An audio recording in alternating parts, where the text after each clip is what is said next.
రాక్షసుల కథ. అగస్త్యుడు మాటల సందర్భంలో ఈ లంకా నగరంలో రాక్షసుల కొరకు నిర్మింపబడింది అని వారు విశ్వదేవుని దాటికి ఓర్వలేక సుతలమునకు వలసపోయి జీవించుచున్నారని శ్రీరామచంద్రుడు విని, మహాత్మా, లంకా నగరమును రాక్షసుల కొరకు విశ్వకర్మ నిర్మించనని చెప్పితిరి. నేనిది విన్నప్పటి నుండి నాకు ఆశ్చర్యం కలుగుతున్నది. ఏలననగా పులస్త్య బ్రహ్మకు పుట్టిన రాక్షసులు దేవతలకు కూడా మించిన బలవంతులని చెప్పగా విని ఉన్నాను. అందువలన వారి వృత్తాంతమును వినవలనని నాకు చాలా ఉత్సాహముగా ఉన్నది. వారి వంశకర్త ఎవడు? వారి పేర్లేమి? వారి కారణమే?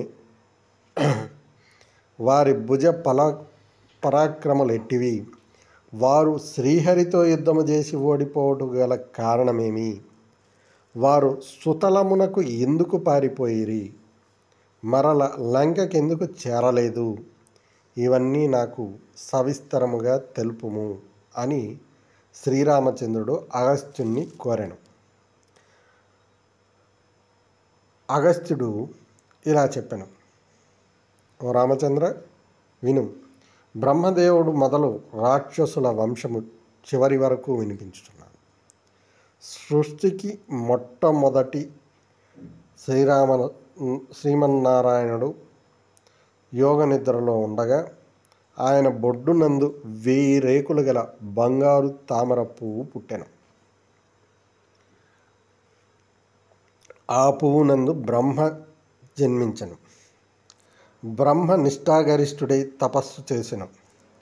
ఆ తపో ప్రభావం వలన లోకములను సృష్టి చేయు ప్రభావము బ్రహ్మదేవునికి కలిగెను. మొదటిసారిగా బ్రహ్మదేవుడు జలమును సృష్టించెను. ఆ నీరును రక్షించుటకు ఆ నీటి యందే జలచరములను సృష్టించెను. దేహదారులకు ఆకలి బాధ సహజమే కదా. ఆ నీటిలో తిరుగాడు జంతువులన్నీ తమను సృష్టించిన బ్రహ్మదేవుని వద్దకు పోయి, స్వామి, మాకు ఆకలి అగుచున్నది, మాకు ఆకలి అగుచున్నదని బ్రహ్మదేవునికి తెలుపుకున్నవి.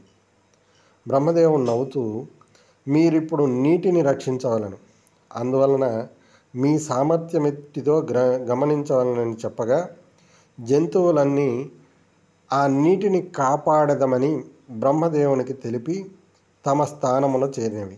కానీ ఆకలి బాధ భరింపరాని దగుట వలన ఆ నీటిని జలజంతువులు త్రాగుటకు ప్రయత్నించినవి. హేతి ప్రహేతుల వృత్తాంతం. ఆ జంతువులలో కొన్ని యక్షులని, కొన్ని రాక్షసులని 2 రకములుగా బ్రహ్మదేవుడు వానిని విభజించను. ఆ విభజించబడిన 2 రకములలో హేతి, ప్రహేతి అను పేర్లు గలవారుండిరి.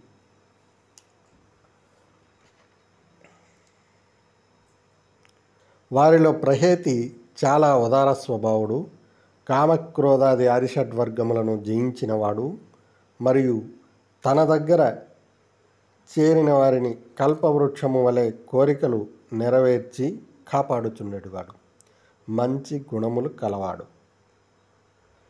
హేతి అనువాడు భయము లేనివాడు, భార్యాబిడ్డలను కావాలననే కోరికలు గలవాడు. అందువలన ఆయన తాతగారి కోరిక ప్రకారం భయ అను ఆమెను భార్యగా స్వీకరించను. అహేతికి భయ అను భార్య యందు విద్యుత్కేతుడను కుమారుడు పుట్టెను. ఆ కుమారుడు తండ్రి పోషణ యందు దినదిన ప్రవర్ధమానుడై పెరుగుచుండెను. అతని తండ్రి అతనికి తగిన అందగత్తెను, సంధ్యాపుత్రి అను కన్యను వివాహం గావించెను. భార్యాభర్తలిరువురు ఒకరికొకరు అనుకూలముగా మెలుగుకొనుచుండిరి. సంధ్యాపుత్రి కొంతకాలమునకు గర్భవతి అయ్యెను. కానీ తనకు గర్భము రావడం ఆమెకి ఇష్టం లేదు. అందువలన ఆమె మందరాచల అను పర్వతమును మీదికి పోయి ఎవరికీ తెలియనీయక చెడ్డ సాహసము చేసి బిడ్డను గని ఆ కుమారుని అక్కడనే విడిచివేచి తమ భర్త వద్దకు వచ్చి ఎప్పటి ఎట్లు సుఖించుచున్నాను. ఓ రామచంద్ర, స్త్రీలు పాపము చేయుటకు వెనుదీయరు గదా. సంధ్యాపుత్రి బిడ్డను గని మందర పర్వతం మీద పసికందను వదిలిపెట్టి వెళ్ళిపోయాను. తల్లి దగ్గర లేనందువలన ఆ నెత్తురు ముద్ద సహజముగా ఏడ్చుటకు ప్రారంభించను. వాని ఏడ్పులు పిడుగులు పడినప్పుడు ఉరిమెడు మేఘ శబ్దము కంటే హెచ్చుగా కొండ గుహలు ప్రతిధ్వనించినట్లుండెను. ఆ కఠోర శబ్దమును విని సింహములు, పులులు, తక్కిన మృగములు దూరముగా వెళ్ళిపోవచ్చుండిరి. ఆ సమయమున కుమారస్వామి, వినాయకుడు, పార్వతీ దేవులతో కలిసి పరమేశ్వరుడు అచ్చటికి వచ్చను. అక్కడ భయంకరంగా ఏడ్చుతున్న శిశువును చూచి శివుడు ఆ బాలుని వద్దకు పోయి దయగలవాడై చూచుచుండగా పార్వతి సమీపించి శివునితో, స్వామి, ఈ పిల్లవానిని దయతో రక్షించటం మన కర్తవ్యంగా ఉన్నది, కావున ఈ బాలునిపై దయచూపు అని వేడగా పరమేశ్వరుడు దయగలవాడై ఆ బాలునకు కొన్ని వరములు ప్రసాదించను. అవి ఏమనగా, ఆ బాలునకు దైవత్వము, సంపూర్ణ యవ్వనము, ఆకాశ వీధిలో పయనించే శక్తి, దిగ్విజయము చేయగల సామర్థ్యము, ఆకాశములో తిరగగల పట్టణమును పరమేశ్వరుడు ప్రసాదించను.